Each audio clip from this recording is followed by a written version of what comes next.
Hello, friend.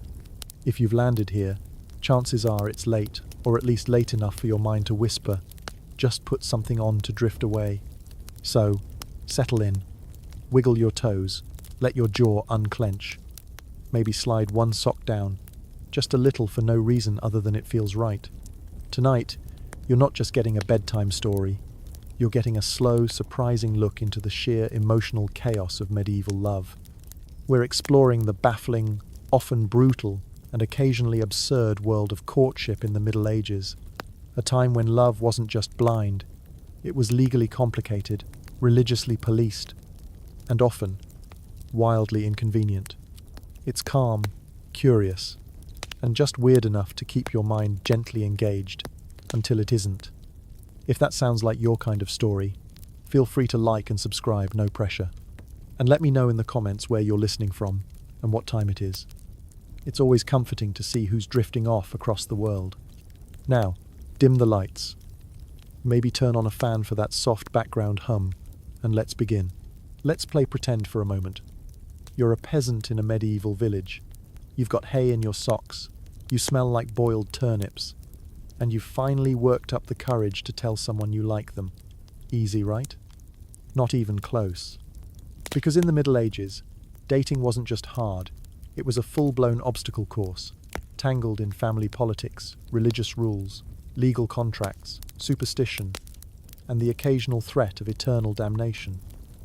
The idea of romantic love as something freely chosen, that's a luxury for modern-day people with dating apps and free will. Back then, love was often something that happened around you, not for you. It's a bit like watching a slow-motion goat cart crash into a cathedral, bizarre, noisy, and somehow sacred. This wasn't an age of candlelit dinner dates and flirty text messages. No, this was an era of cryptic glances, arranged marriages, and wooing that could involve poetry, sword fights, or sometimes just kidnapping. I wish that was a joke. And even when love did blossom, and it did, it had to dodge a thicket of rules. Church laws dictated who could marry whom. Social class determined whether you were allowed to love at all. And if you broke the rules, well, best case scenario, you were forced into a monastery. Worst case, you were stoned in the village square. Either way, not very romantic, but it wasn't all gloom. The Middle Ages gave us some of the earliest ideas of chivalry and courtly love ideals, so lofty and impractical that even the knights who invented them couldn't live up to them. You'll meet them later, don't worry. Tonight, we'll explore what dating meant in a world before dating even existed. From love potions to love courts, troubadours to twisted taboos, we're taking a slow, steady walk through the emotional battlefield of medieval romance. We'll uncover the rules of engagement, the do's and many don'ts of affection, and why a forehead kiss might land you in confession for weeks.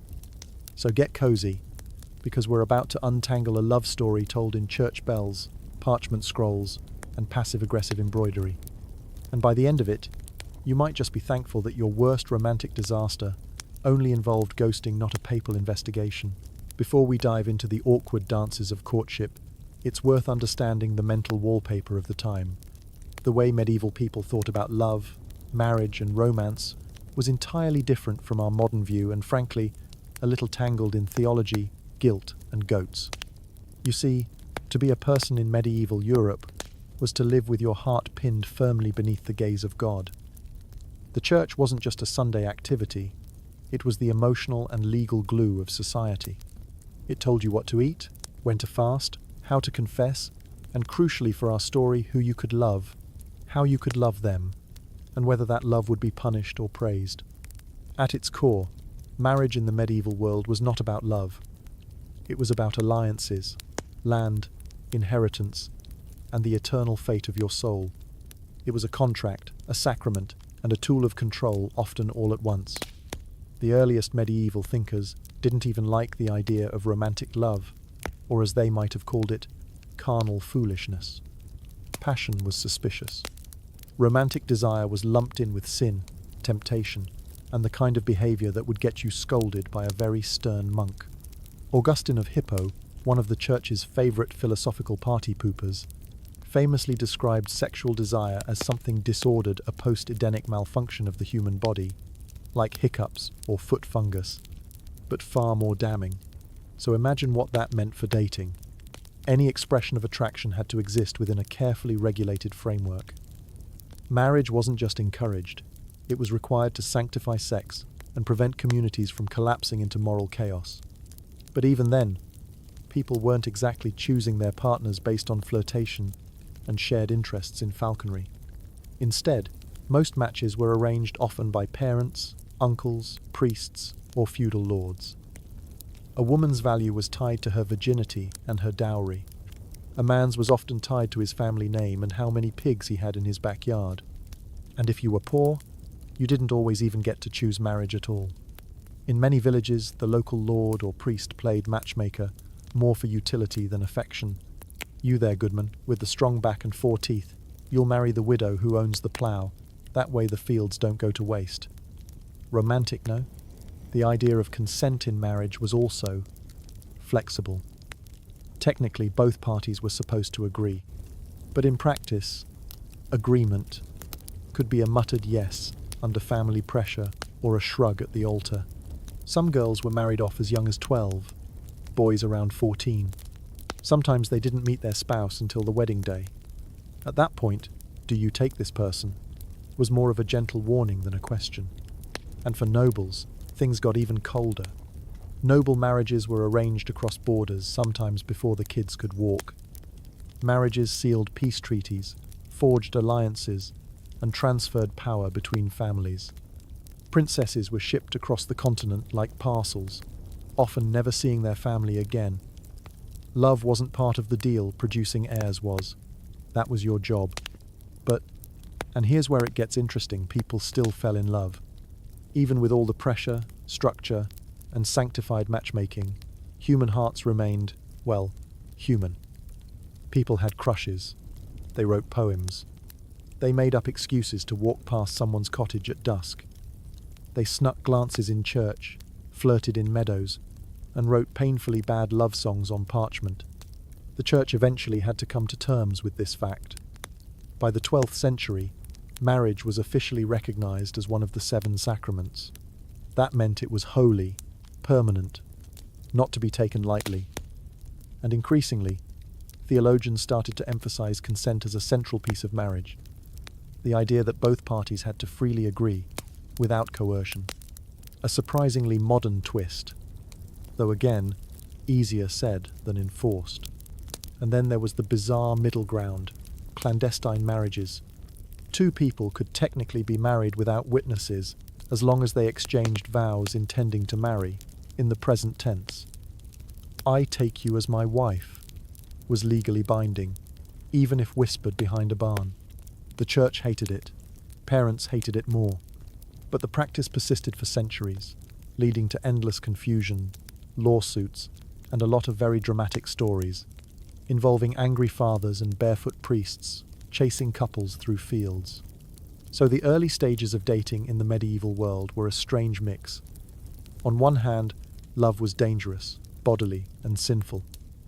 On the other, it was holy, redemptive, and eternal if done right. Caught between heaven and hormones, medieval people tried their best to navigate love's messy terrain using the tools they had: prayer, tradition, obligation, and the occasional lute serenade. And thus, before we've even gotten to the dating part, we've already got a mess on our hands. But don't worry, it's about to get messier. If the idea of falling in love in medieval times seems tricky already, just wait until we step into the practice of courtship, or, as it often felt, the performance of affection from across a metaphorical and sometimes literal moat. Let's say for argument's sake that you're young, unmarried, and inexplicably full of feelings. Maybe it's spring. The goats are frolicking, the air smells like damp linen, and you've spotted someone across the village square whose hair is suspiciously clean. You're in trouble, because now you have to navigate a system of affection that was about as romantic as a tax ledger, and twice as confusing. You couldn't just walk up to someone and say, "Hey, I think you're cute." That was risky socially, morally, and sometimes legally. Any interaction between unmarried people of the opposite sex, and yes, everything was rigorously heterosexual on paper, had to be filtered through layers of decorum, and, more often than not, supervision. That's right, the chaperone. The medieval chaperone wasn't just an overprotective parent. It could be a sibling, a maid, a cousin, a priest, or even a whole audience. And their job? Make sure nothing even slightly scandalous occurred during your interaction. That included inappropriate conversation, unchaperoned glances, and heaven forbid physical contact. Sometimes you couldn't even stand too close. Leave room for the Holy Spirit? Try leaving room for the entire book of Leviticus. Private moments were rare and deeply frowned upon. If a man wanted to woo a woman, he often had to do so in full view of her family, in a communal setting like a feast, a church service, or a public courtyard. If you were of noble birth, it got even more performative. Ladies would sit in towers or gardens, and their would-be suitors would pace nearby, sighing theatrically, quoting poetry, and hoping someone was watching. Bonus points if the poetry rhymed. And still, people found ways to flirt. Sometimes it was a gift, a flower, a piece of fruit, or a small trinket. In rare cases, a lock of hair. Collected discreetly, one hopes. More often, it was through carefully coded language, compliments about a woman's embroidery, or a subtle nod to a shared moment at Mass. Medieval flirting was an art form cautious, symbolic, and endlessly frustrating. For the literate elite, love letters became a staple. They were flowery, formal, and often unbearably long. Think 3 pages of "I burn with longing," followed by 2 more of "But God must come first." Monasteries even preserved collections of sample love letters to help young men craft appropriately pious declarations of desire, kind of like medieval Hallmark cards, but with more Latin. Troubadours and minstrels also helped keep things spicy, in theory. These were musicians and poets who would wander court to court, singing ballads of unrequited love, noble suffering, and beautiful ladies too pure to be touched. Their stories helped shape the ideal of courtly love, a lofty, mostly fictional style of romantic devotion, where a knight loved a lady from afar, never hoping to possess her, but living to serve her, praise her, and maybe die in her name. Courtly love was especially popular in 12th century southern France, and spread across noble courts like a poetic virus. Its rules were elaborate and unrealistic. A man must worship a woman as he would a saint. The love must remain secret, unconsummated, and pure. And above all, it must be painful.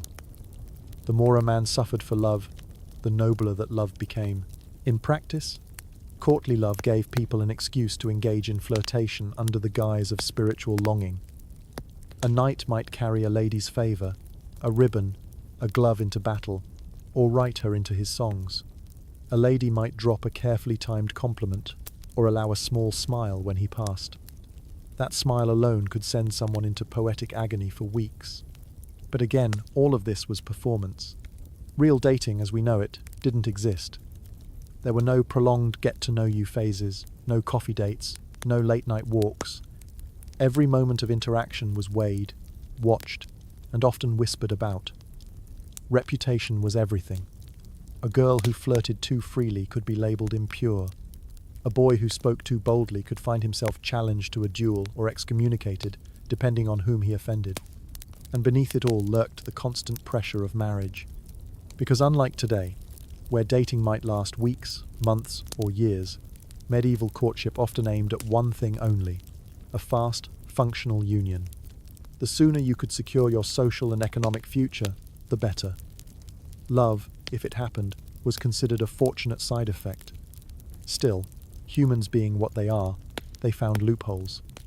Couples met at village festivals, harvest dances, or religious pilgrimages. These moments offered a rare chance to speak, flirt, or even touch briefly and cautiously.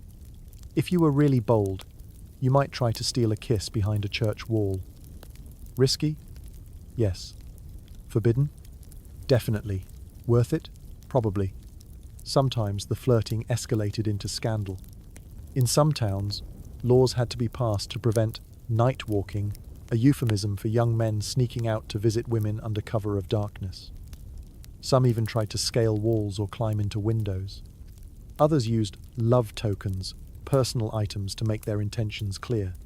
One surviving letter from a 14th century Englishman includes the line, "I send you my girdle, that you may think of me, as I do of you night and day, in every pain and pleasure." Subtle, right? Of course, not all flirtation was sweet or safe. The line between wooing and coercion was thin. Consent was poorly understood, and gender roles were rigidly enforced. Women had little power to reject advances without social consequence. Men were often praised for persistence, even when it was unwelcome. So while the medieval world had its romantic rituals, it also had its dangers. And yet, despite all the restrictions, the chaperones, the holy guilt, and the logistical nightmare of public affection, people still found ways to fall in love. They took chances. They scribbled letters. They slipped favors into sleeves. They whispered. They waited. And often, they paid the price for it. So, you've survived the glances, the guarded compliments, the chaperones, and the questionable lute solos.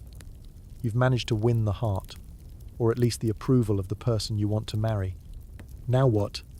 Now, you enter the absolute labyrinth of medieval matrimony. First, let's set expectations. A medieval wedding wasn't always a single-day affair with flowers, cake, and an open bar. In fact, depending on your status, region, and church politics, it could be a muddled, months-long ordeal, or it could happen under a tree in less than 5 minutes.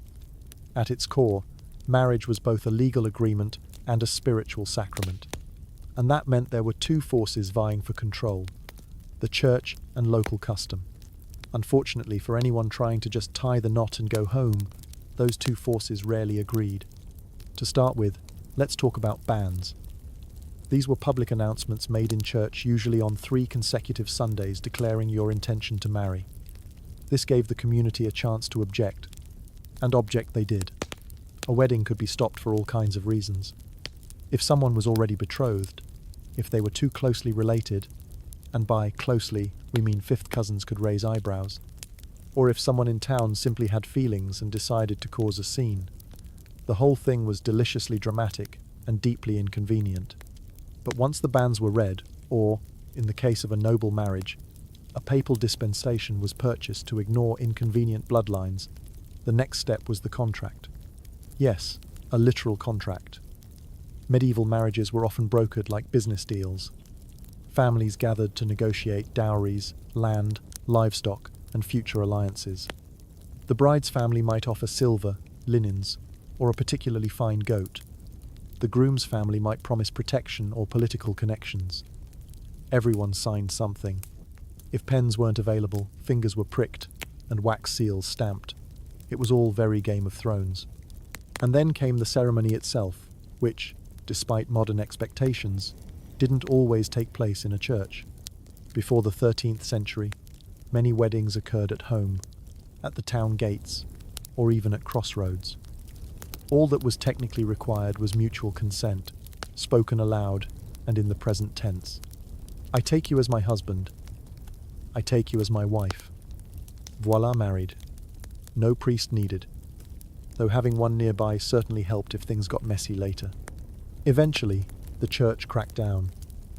By the High Middle Ages, it became mandatory for marriages to be blessed by a priest and ideally held in front of the church doors, literally, outside.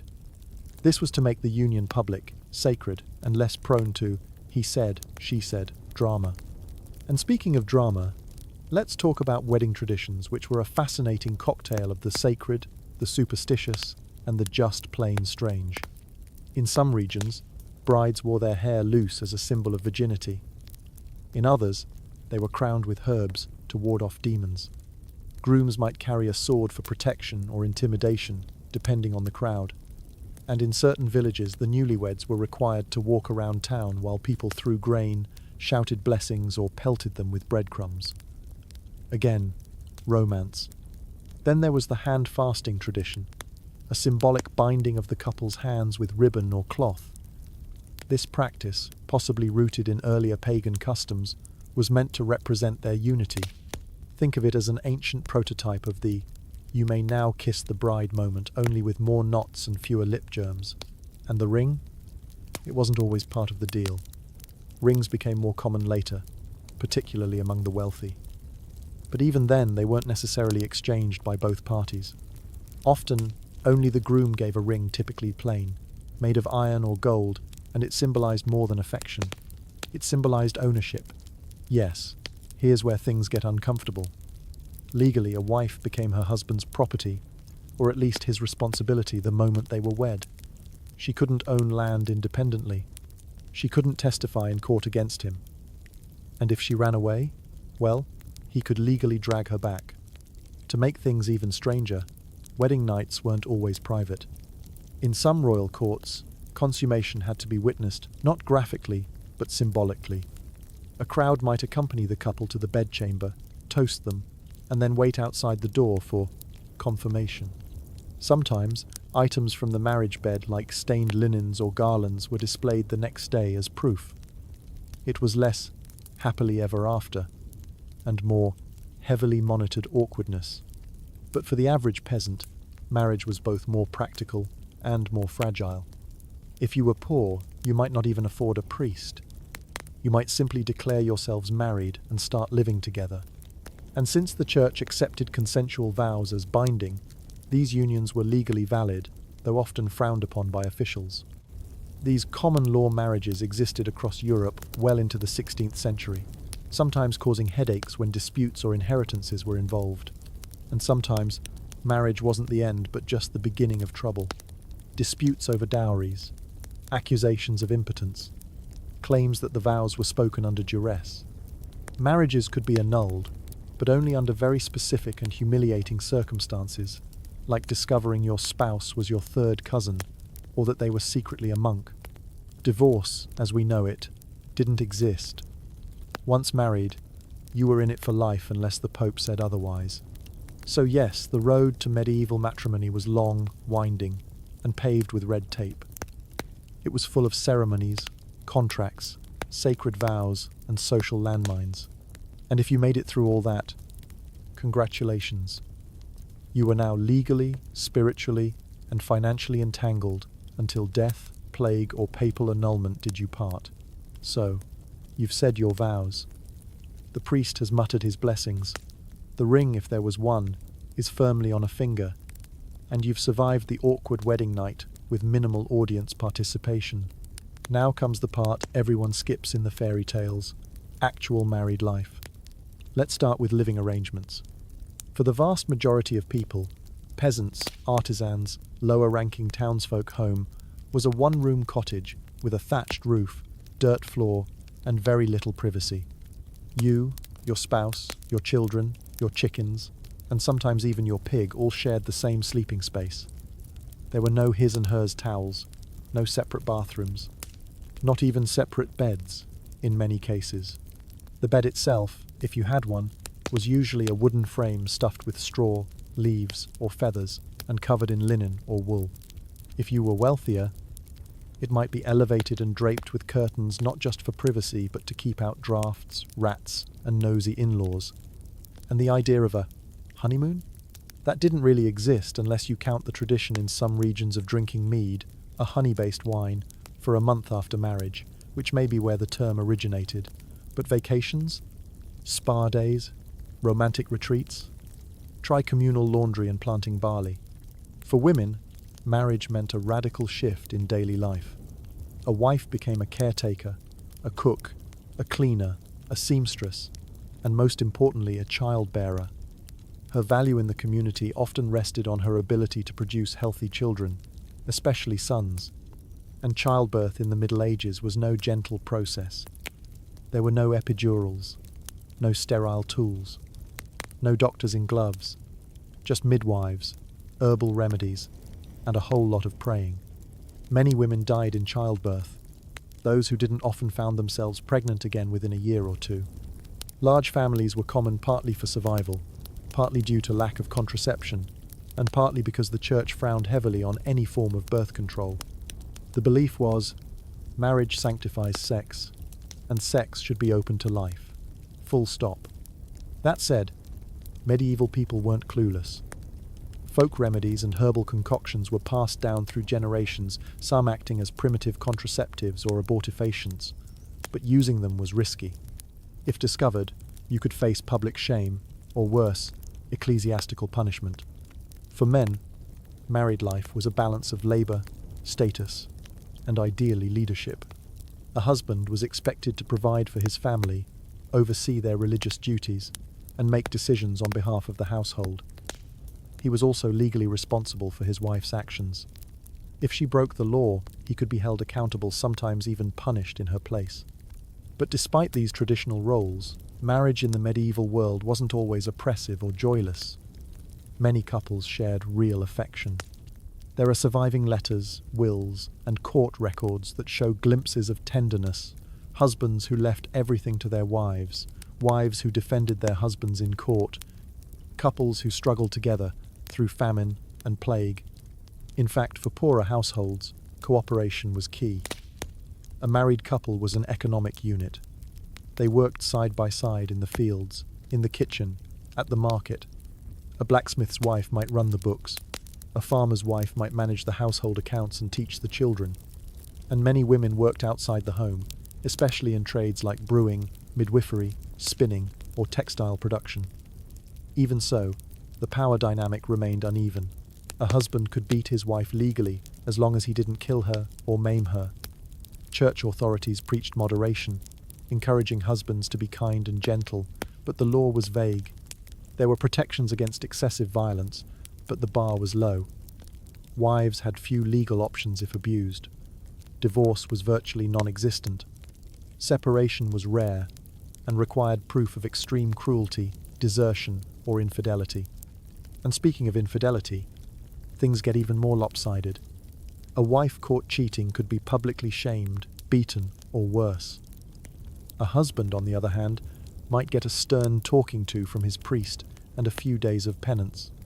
Men's affairs were often overlooked unless they became disruptive or resulted in illegitimate children. The double standard was glaring, but not unusual for the era. Still, medieval households were often the centre of social life. Neighbours came and went. Children were everywhere. Meals were shared. Gossip flourished. Feasts were held to mark baptisms, harvests, and saints' days. The idea of nuclear family isolation didn't really exist.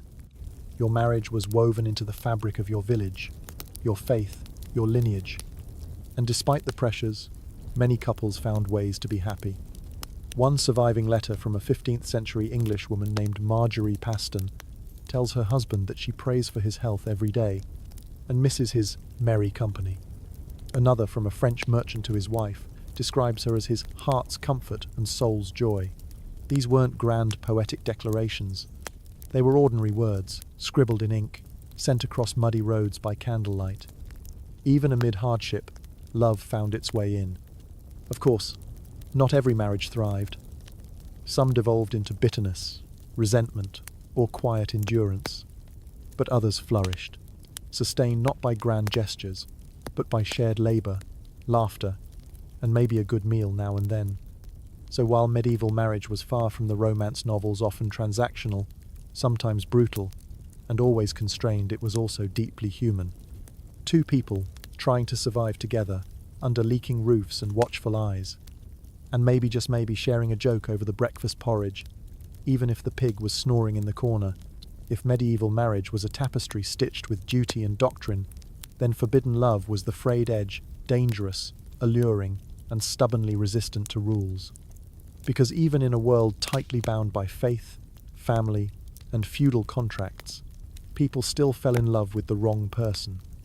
Let's start in the monasteries.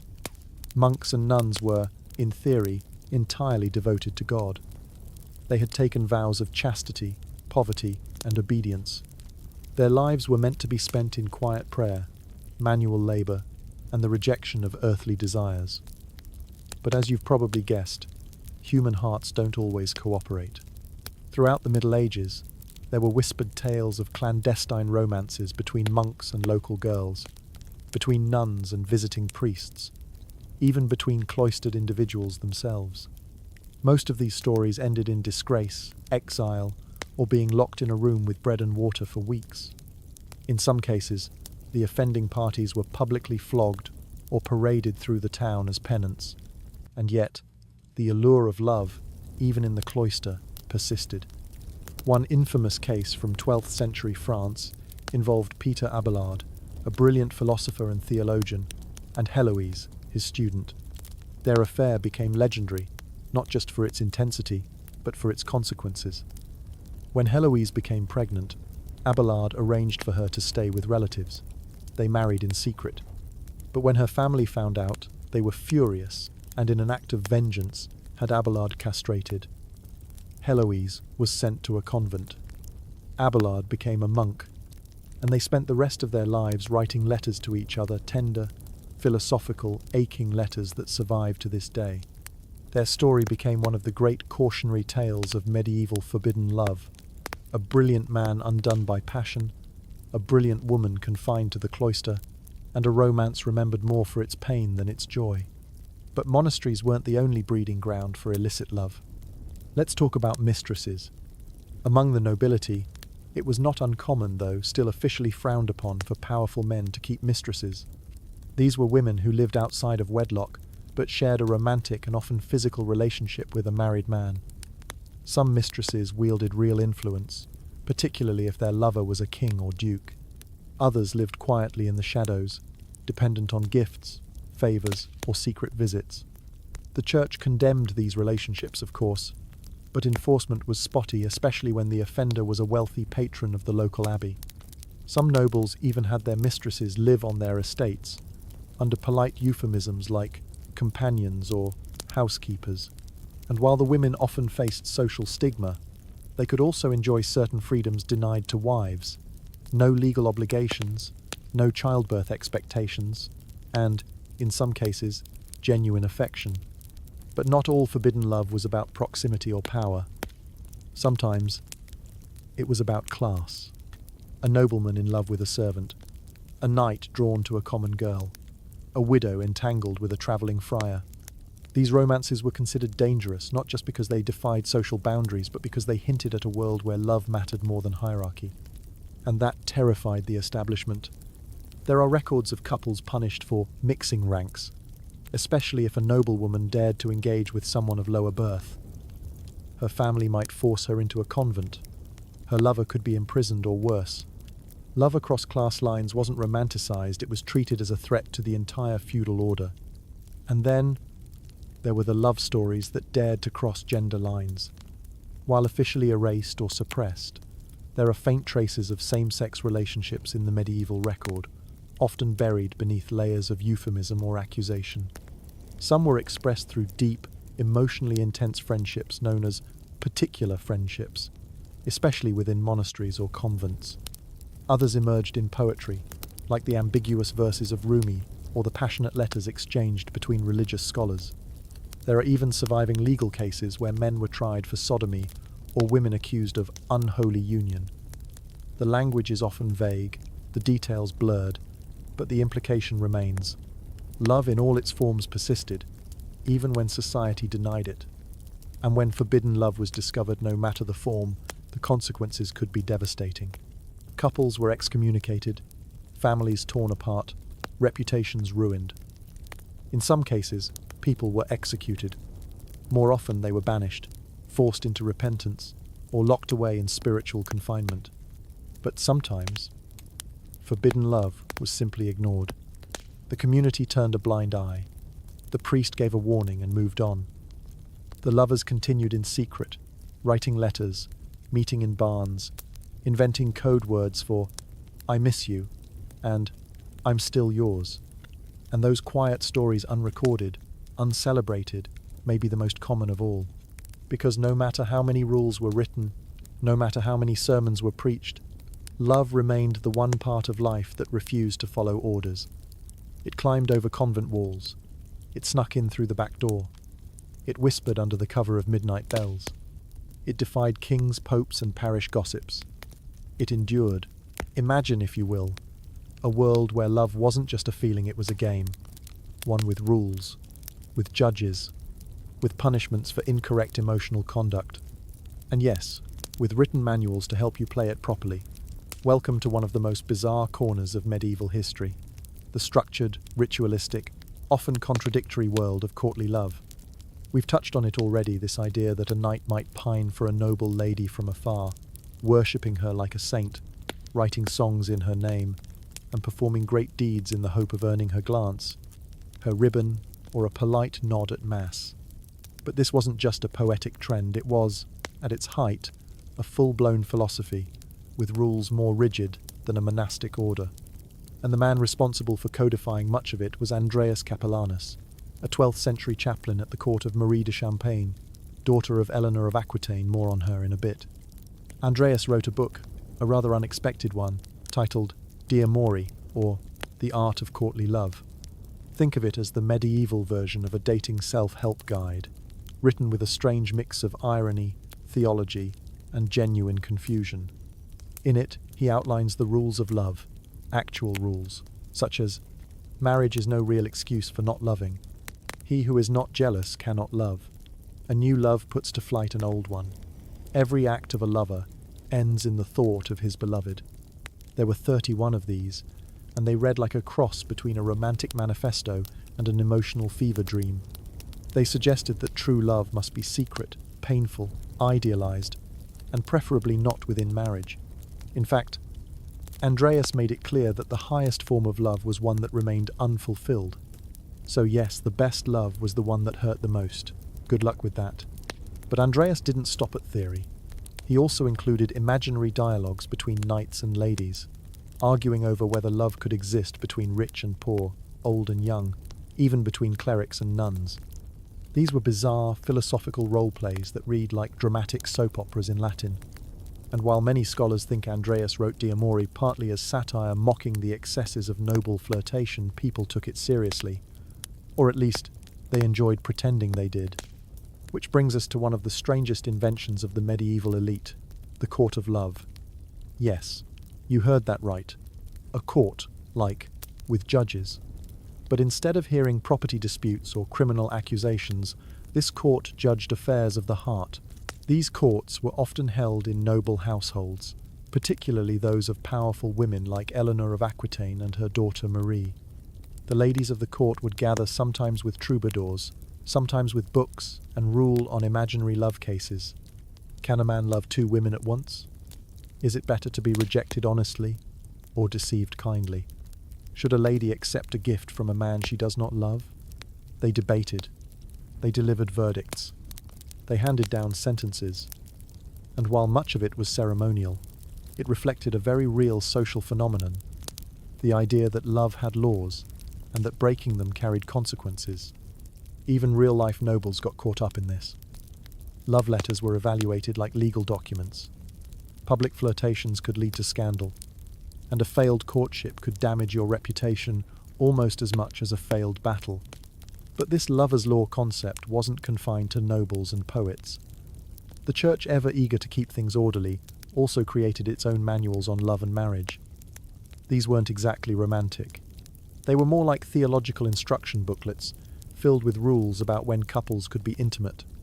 Spoiler, rarely. How many degrees of consanguinity you had to avoid, very many. And how to obtain papal permission if you accidentally fell in love with your cousin. And yet, despite all this structure, the medieval world was still hungry for love stories, the messier, the better. Romances were written in every corner of Europe. Stories of doomed love, enchanted rings, cross-dressing heroines, and impossible choices. Characters like Tristan and Isolde, Lancelot and Guinevere, Floris and Blanchefleur, all trapped in impossible situations, torn between love and duty, desire and destiny. These tales weren't just escapism. They were models of behavior, guides, warnings, mirrors. They taught that love could be noble, but also ruinous, that it must be pursued, even if it ended in exile or death, and that often the pursuit was more important than the outcome. Which brings us full circle. Medieval love was not a clean, simple emotion. It was an ordeal, a quest, a performance, a moral and emotional maze. Whether in the pages of a courtly love manual, the judgments of a love court, or the verses of a lovesick troubadour, it was always a little theatrical, a little irrational. and endlessly fascinating, because no matter how many rules were written, people kept breaking them, and then writing poems about it. Ah, royal love, that glittering dream of fairy tales, castles, and destiny. Except in the Middle Ages, love among monarchs wasn't sweet. It was strategic, ruthless, and occasionally catastrophic. Because when a king or queen fell in love, especially with the wrong person, it didn't just ruin reputations. It could topple empires, spark wars, and send entire nations into spirals of scandal. Let's begin with one of the most famous royal love triangles in history: Lancelot, Guinevere, and King Arthur. Yes, we know it's a legend, but it became a template for romantic disaster. In story after story, Queen Guinevere falls in love with Sir Lancelot, King Arthur's most loyal knight. Their affair is passionate, secretive, and inevitably destructive.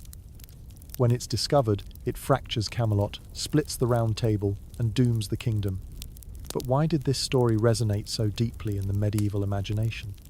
Because it mirrored very real anxieties. What happens when personal love defies public duty?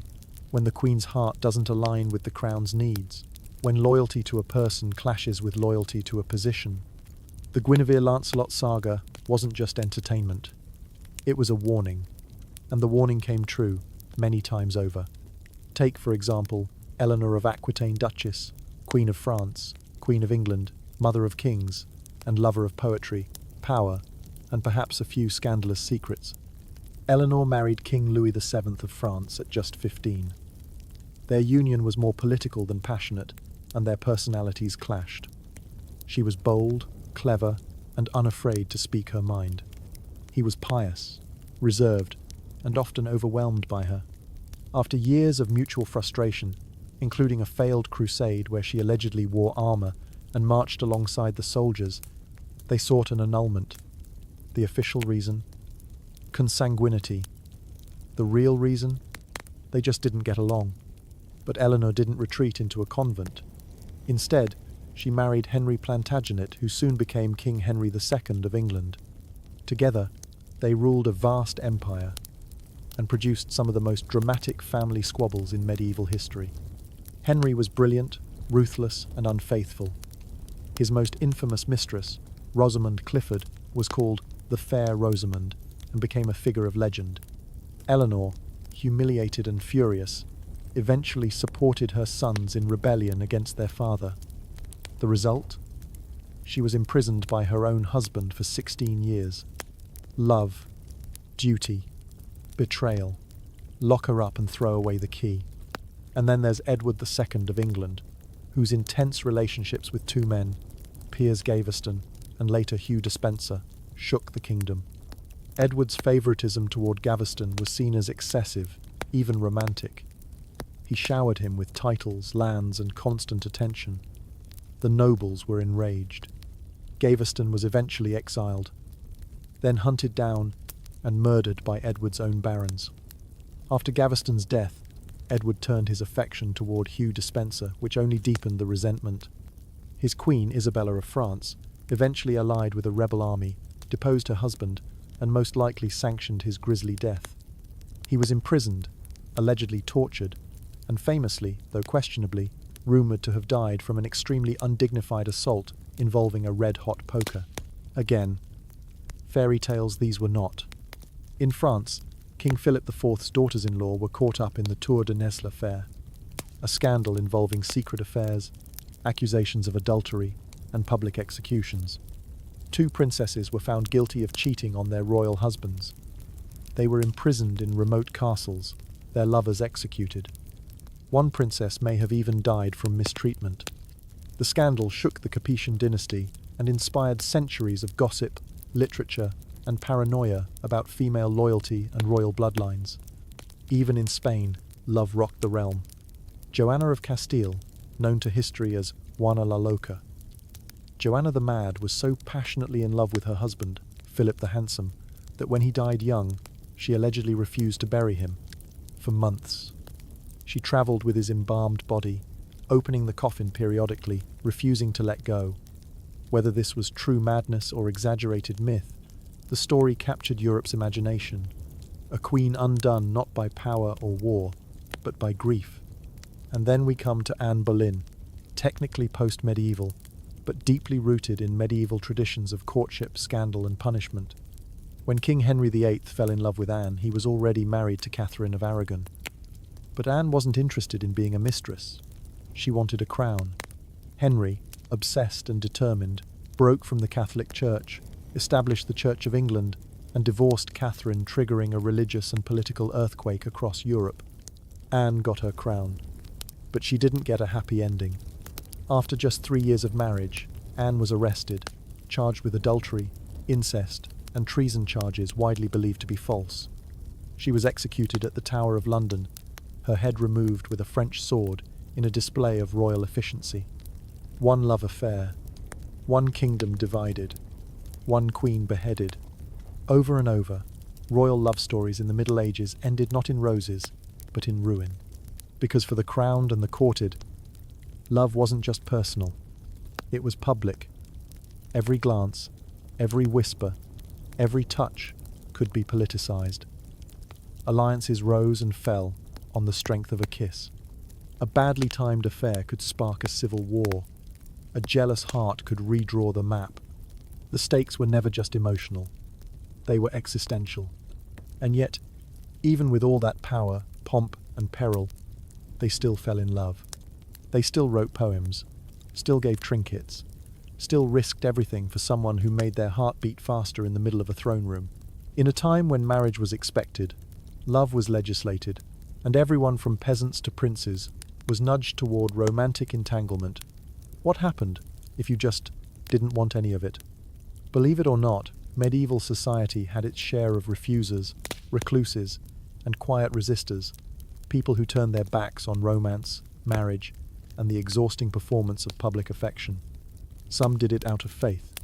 For many, particularly women, the most respectable alternative to marriage was the convent. Monastic life offered an escape from the dangers and demands of childbirth, the unpredictability of men, and the societal weight of wifely obedience. In the convent, a woman could own books, manage property, and in some cases rise to powerful leadership roles as abbesses. She could live among women, wear comfortable robes, and devote herself to a different kind of love. Spiritual, intellectual, eternal. It wasn't always peaceful. Convents had their own politics, restrictions, and punishments. But for many women, it was freedom by another name. And sometimes, it wasn't even a choice. Daughters who weren't needed for marriage alliances, or whose families couldn't afford a dowry, were quietly shuffled off to religious life. Once there, some flourished.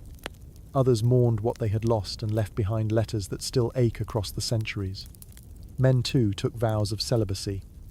Monks, friars, hermits. They retreated into forests, monasteries, and stone cells, seeking solitude and holiness. The Church praised these choices, especially when they were dramatic. Saints were canonized for sleeping on cold floors, refusing food, or flagellating themselves for thinking impure thoughts. But not all who chose solitude were cloistered. Some were hermits, living alone on the edge of a village or deep in the woods. These men and women, often regarded with a mix of awe and suspicion, rejected not only romance, but society itself. They gave up comfort for contemplation, for silence, for the absence of expectations. Others resisted the institution of marriage for more political or personal reasons. Among the nobility, there were women who deliberately postponed or avoided marriage in order to maintain control of their lands. Widows, in particular, often refused to remarry. Once freed from the legal grip of a husband, they could own property, manage estates, and make decisions without male interference.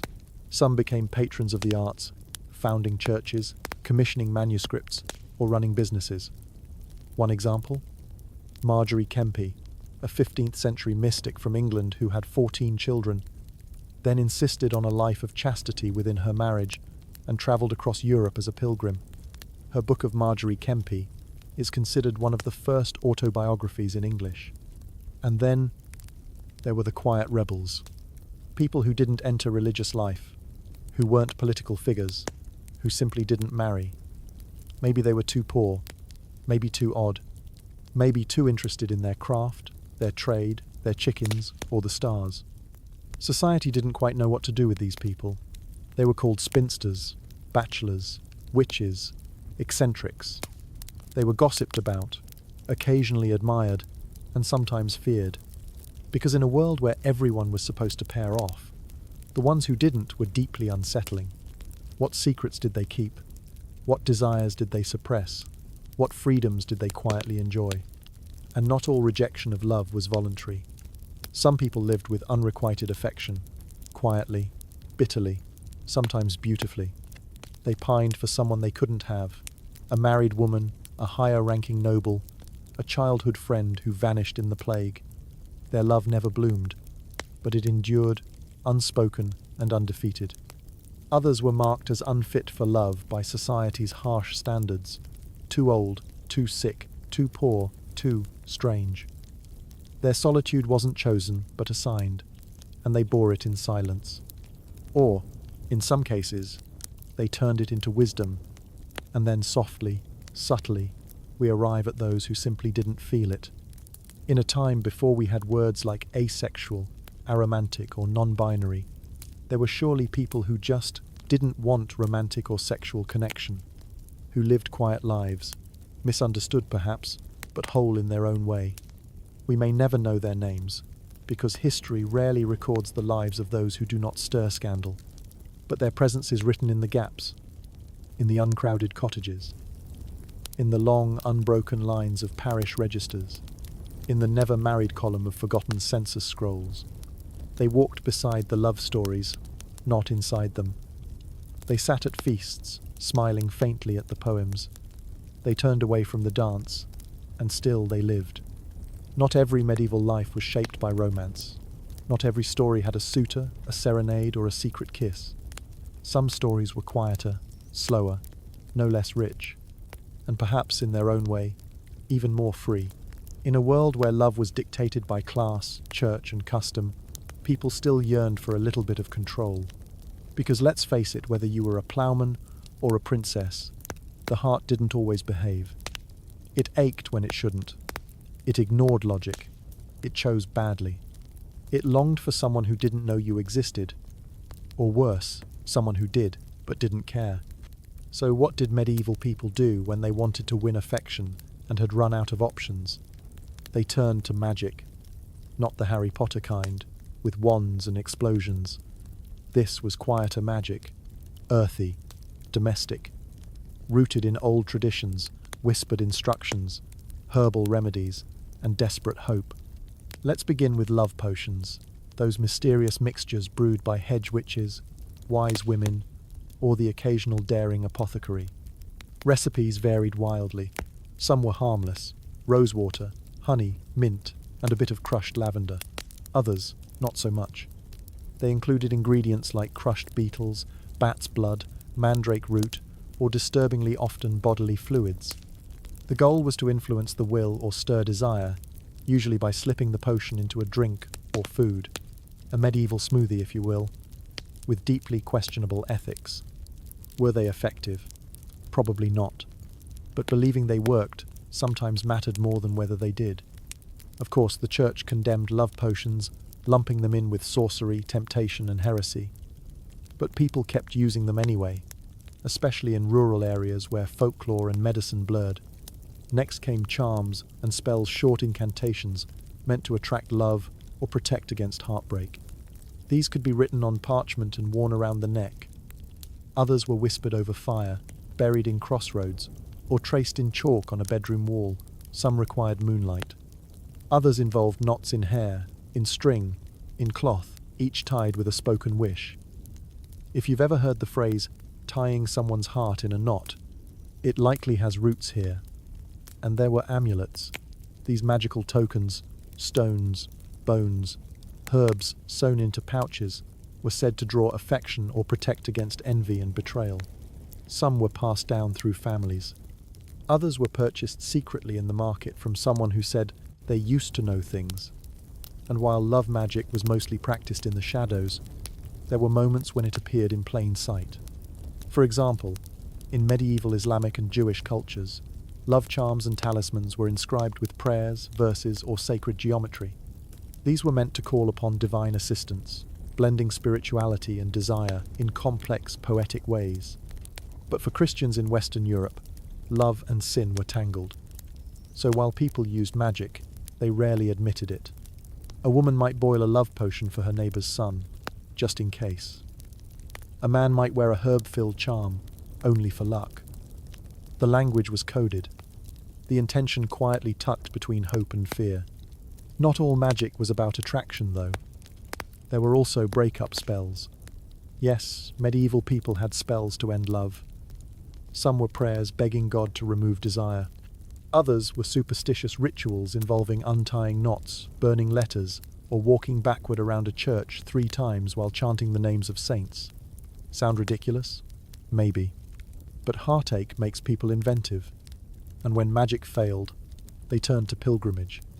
Medieval people would travel miles to sacred sites, leaving offerings at the shrines of saints associated with love and healing.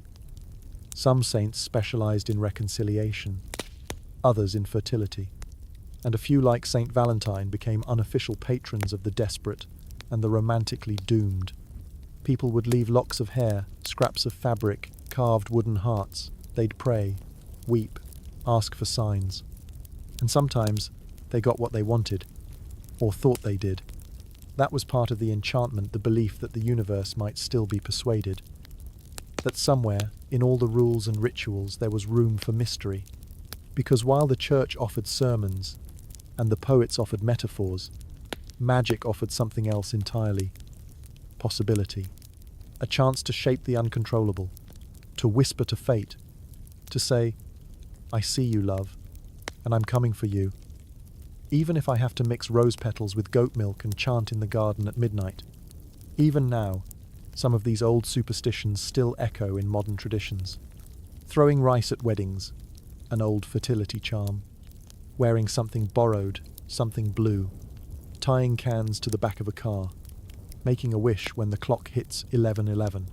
We may no longer bury poppets in the yard or leave rosemary in our shoes, but the instinct remains.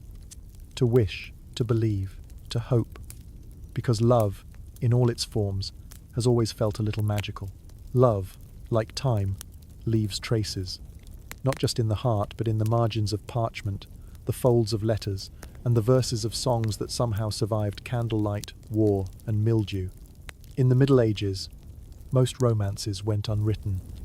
They lived and died between glances, prayers, and fleeting touches in the courtyard. But a few, just enough, were recorded. And those fragments let us listen to the heartbeats of people long gone. Let's begin with love letters. Written by monks, knights, merchants, and noble women, these letters were more than just communication. They were performance, preservation, and often desperation on the page. A letter might begin formally, invoking saints or divine will, before diving into emotion. Take this 12th century line, written by an unnamed French lover. "My soul is in anguish, and only your eyes can heal it." Another man, writing to a distant beloved, begged, "Send me just a scrap of your veil, so I may sleep in peace." These weren't exaggerations. In a time before telephones or reliable travel, a love letter could be the only connection across months, even years. Sometimes, the letter was carried by a trusted servant. Other times, smuggled. And occasionally, never delivered at all, hidden away in books, found centuries later in forgotten archives. Women, too, wrote letters, some passionate, some practical. Marjorie Paston, writing to her husband John in 15th century England, penned, "I would you were at home if it were your ease and your welfare, and I might be merry with you." It's not Shakespeare, but that's what makes it so powerful. It's simple, human, true. Then there were the ballads. Songs passed by memory, not paper. Sung in taverns, on bridges, by weavers, by shepherds. Love ballads were the medieval equivalent of pop music, tragic, dreamy, occasionally scandalous. Some were long narratives like Barbara Allen or The Unquiet Grave, stories of lost love, ghostly visits, and sorrow too deep to hold. Others were cheekier, full of double meanings, teasing rhymes, and rustic humour. One English tune sang, Maiden, will you walk with me, down by the greenwood tree? I have a kiss hid in my coat, if you'll come search and see. Songs could be bawdy or saintly. They might praise a noblewoman's smile, or mourn a farmer's lost sweetheart. And they were shared, learned by ear, carried by voice. Troubadours and minstrels, especially in France, Italy, and Spain, elevated the tradition. They wrote epic poems of courtly love, setting impossible ideals for noble hearts to chase. Their lyrics wove together love, honor, longing, and poetic suffering, sometimes with such beauty you forgot how ridiculous the rules were. One Occitan poem reads, "My heart a bird in your cage, but you feed me not with bread, only the echo of your voice." Even monks got in on the act. The Carmina Burana, a 13th century manuscript, is filled with Latin poems, some religious, others shockingly romantic. One anonymous verse pleads, "If you knew the fire I carry in silence, you would run to me, barefoot, through snow." These writings, songs, letters, prayers, weren't written for us. They weren't written to last. And yet, here they are, stored in libraries, copied in scribal hands, scribbled in the back pages of psalters, next to grocery lists and drawings of cats. Why? Because love, even when hidden, insists on being remembered. Not every medieval lover had parchment or pen, but they carved initials into wood, sewed secret meanings into embroidery, pressed dried flowers into books. And in doing so, they said, "This happened. I felt this. I was here."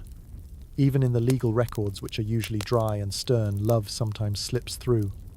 In a 14th century English court case, a woman is asked why she left her betrothed. Her answer? "He made no poetry for me, nor sang, though I did for him." Imagine ending an engagement over a lack of serenade. It's petty, it's poetic, it's perfectly human. So, in a world of arranged marriages, forbidden trysts, and perilous flirtation, what was the point of writing down love? Maybe it was a way to survive it, to give shape to longing, to soothe absence, to capture joy, however fleeting. Or maybe it was an act of defiance, a way of saying, even if we're apart, even if no one approves, even if no one ever reads this, I loved you. Ink stains fade, pages rot, but words can echo. And thanks to those echoes, we can still feel something of what they felt. The thrill of closeness, the ache of waiting, the hush of unspoken hope. 1,000 years later in the dark, with the lights low and sleep drifting near, that echo still reaches us. For all the flowery letters, lute-serenaded longing, and dreamy ballads we've wandered through, the Middle Ages had a stern side. A side that watched, that judged, that punished. Because in medieval society, love could get you in trouble, and when it did, it wasn't handled quietly. Love was deeply entangled with morality, reputation, law, and theology. And if you crossed the invisible boundaries by loving too boldly, too publicly, too illicitly, the consequences were rarely subtle. Let's start with adultery. For women in particular, adultery was often treated not as a personal failing, but a social offense, one that damaged her husband's honor, the sanctity of marriage, and the legitimacy of any children. Punishments ranged wildly. In some places, a wife might be locked away in her home. In others, she might be paraded through the streets wearing nothing but her shift, with shaved hair, or tarred with soot. These walks of shame weren't metaphorical. They were literal and cruel. Men, on the other hand, often faced less scrutiny unless their adultery disrupted the social order or produced scandalous offspring. Still, church courts kept a record of sins of the flesh. Confession was expected. Penance could be humiliating. One man might be ordered to walk barefoot to a shrine, repeating prayers for forgiveness. Another might be excommunicated for failing to cease a forbidden affair. Repeat offenders were sometimes whipped in public as both punishment and example. Then there were the unmarried couples caught in intimacy. Town watchmen, clergy, and even neighbours played the role of moral police.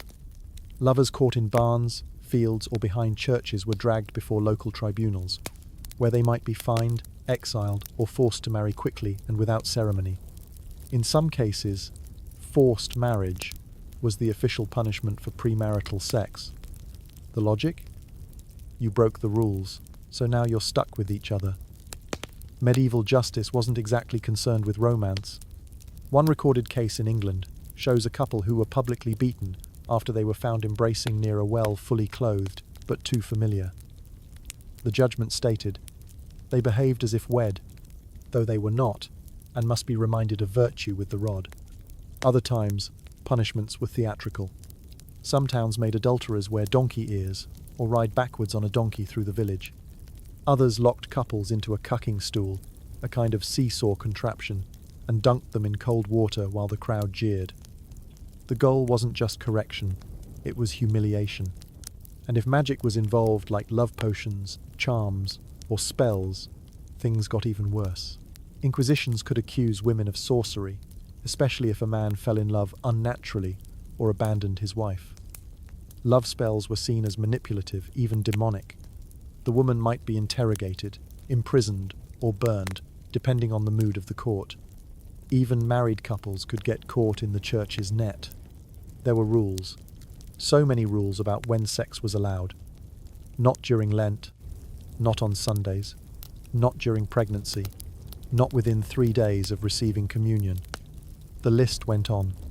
A husband who confessed to breaking these rules could be punished with enforced celibacy, long periods of fasting, or even being sent on pilgrimage as penance. And his wife? She was expected to remind him of his spiritual duties and report him if he strayed. Yes, medieval love had a surveillance system. But the most heartbreaking punishments weren't legal. They were social. If a woman was seduced and then abandoned, especially without marriage, she might never recover her standing. She could lose job prospects, be refused future suitors, or be called a fallen woman, destined for life on the margins. Even if she was the victim of manipulation or assault, blame often landed on her. In towns and villages, gossip became a weapon. A single rumor could unravel a reputation. A letter found in the wrong hands could become public proof. And in places where community meant survival, being labeled immoral could leave you isolated and exposed. Some love stories were literally erased from history. If an affair caused scandal in a noble family, letters might be burned, names struck from records, portraits hidden. Whole chapters of love were lost not to time, but to shame. And yet, people still risked it. They still snuck glances, shared notes, whispered behind church pillars. They knew the cost, the rod, the dunk, the sneers, the exile. But they loved anyway. There's a strange kind of nobility in that. Because while medieval punishment was harsh, love remained stubborn. It refused to be reduced to law. It slipped past gates, danced in the dark, and sang even when no one was listening. Even when the church thundered, "Number." Even when the neighbors whispered, "Shame." Even when the courts declared, "Sin." Still, someone left a rose on the windowsill. Still, someone walked 4 miles to hear a voice again. Still, love endured, quietly defiant.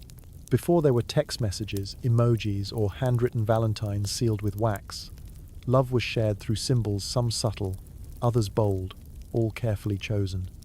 The medieval world was steeped in visual metaphors, and love, especially, had its own language carved into jewelry, painted onto manuscripts, stitched into sleeves, or waved from atop a lance.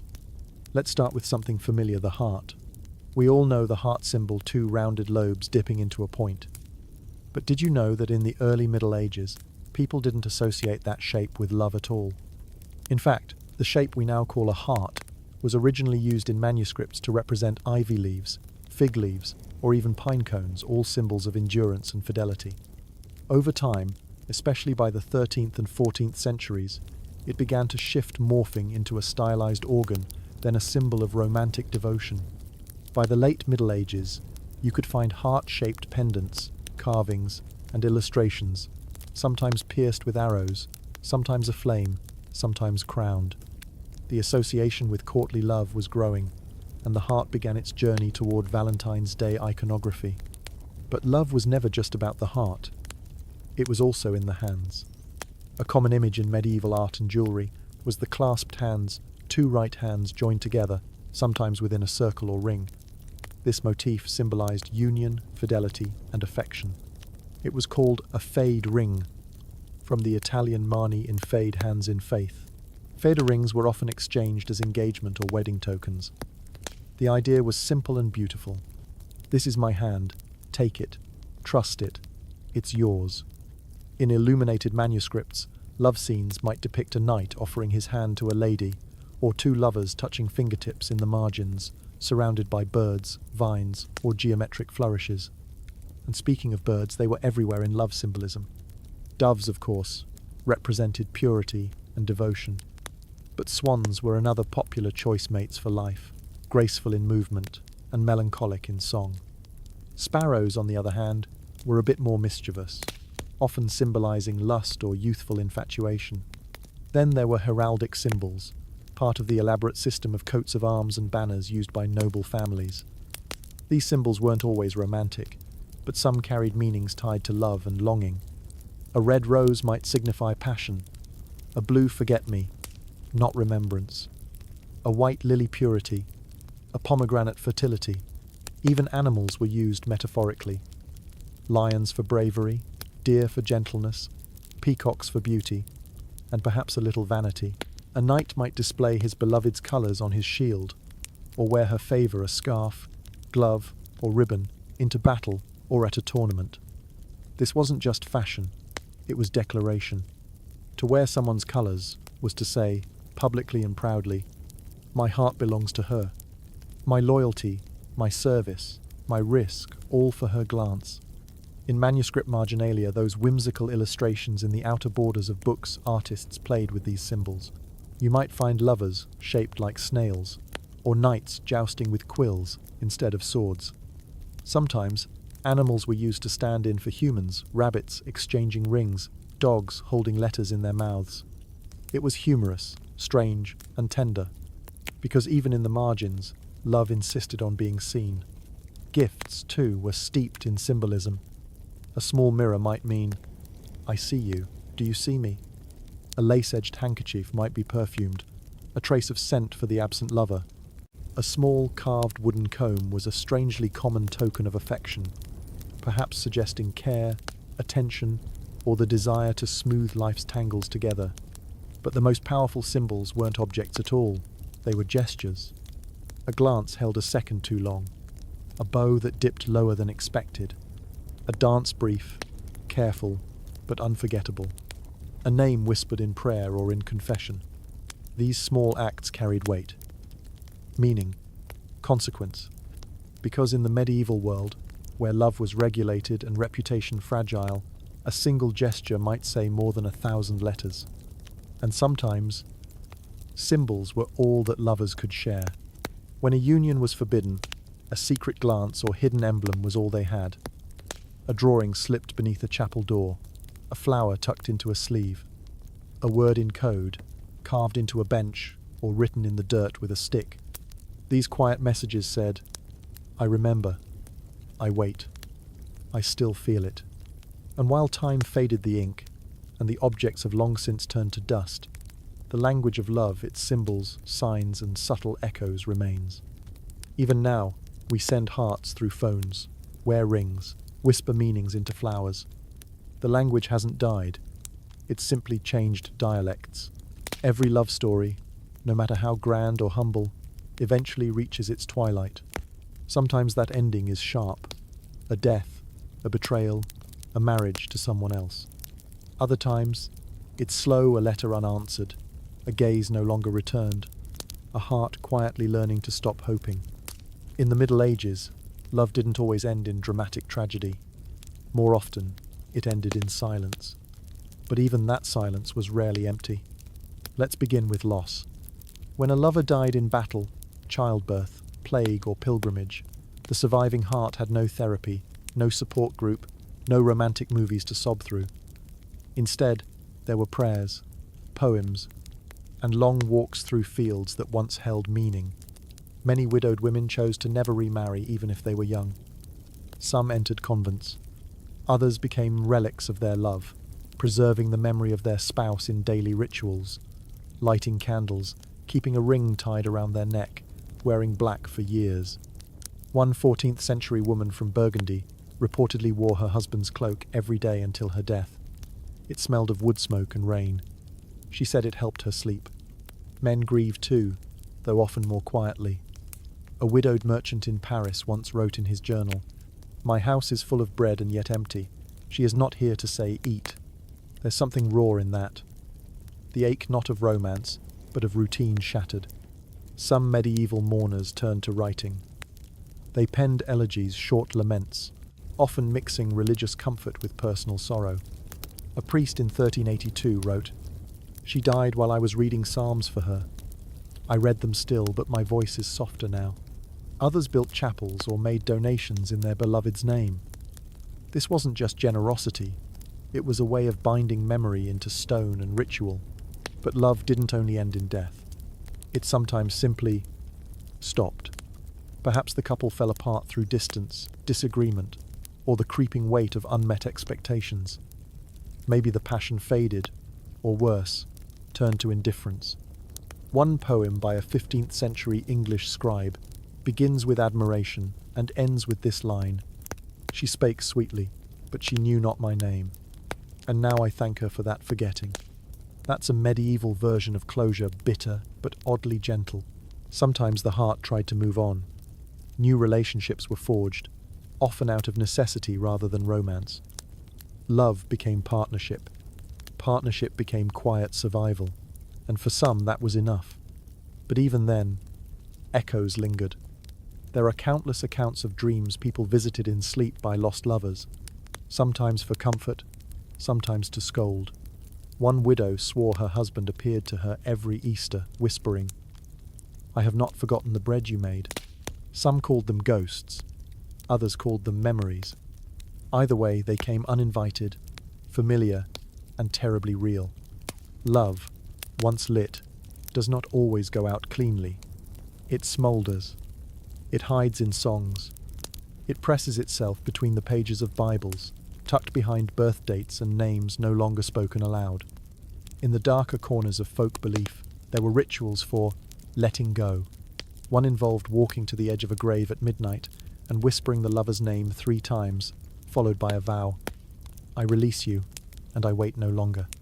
Another advised burning a shared token, a letter, a comb, a cloth, and burying the ashes under an oak tree. Did it help? Who knows? But there's something beautiful in the attempt, the human need to mark the end. Even for kings and queens, love faded. Medieval courts were full of arranged marriages that turned cold. Spouses who lived in separate wings, queens who took to embroidery, kings who surrounded themselves with advisors, or books, or dogs. Not all royal sadness ends in beheading. Sometimes it just ends in silence across the breakfast table. And still, people remembered. Not always with pain. Sometimes with peace. One elderly nun, writing in her diary in 1456, recalled a boy she loved before she took her vows. She wrote, "He is not a wound now. He is a song I once knew." That's it, isn't it? Even the fiercest loves eventually settle. The fire burns down to embers. The grief turns into memory. And what's left is a kind of music. Soft, incomplete, but still humming under the surface. So now, dear listener, as the night wraps around you, and the strange, tangled history of medieval love fades into the hush, you may find yourself thinking not just of what they felt, but of what you feel, because maybe love isn't so different now.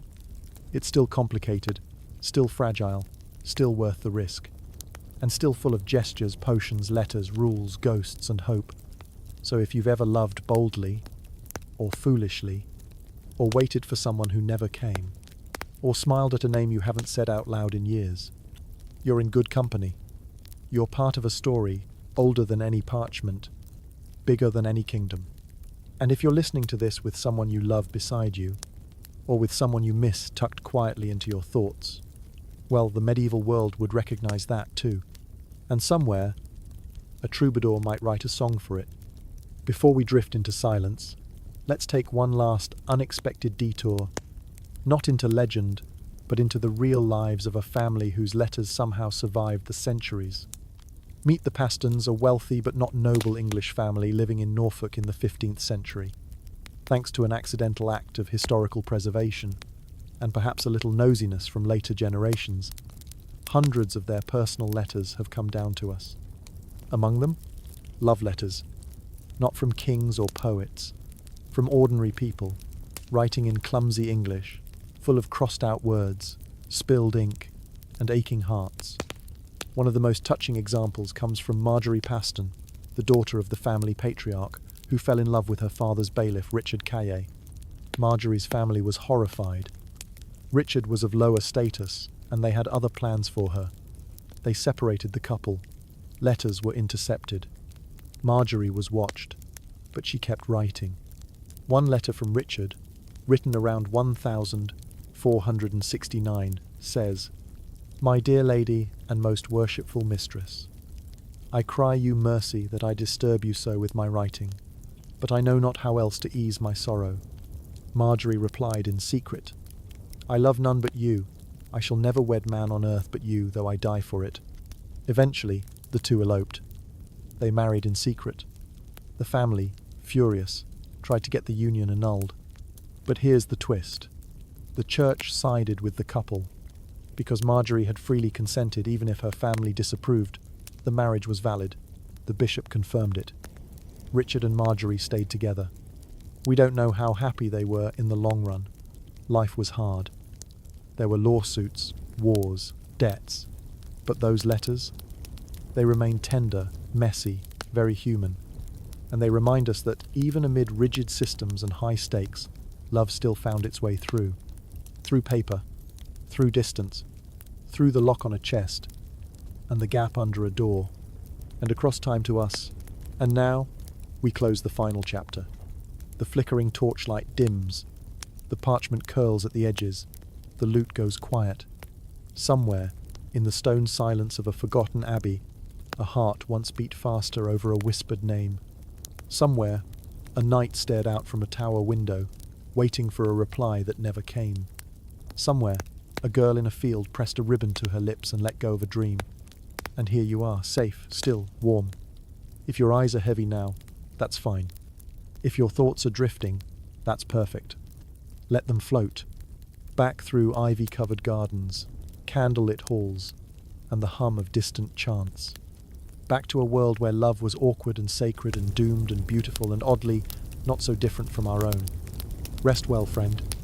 You've walked through centuries tonight, and love, in all its strange, flawed, fragile forms, was waiting at every turn. Good night,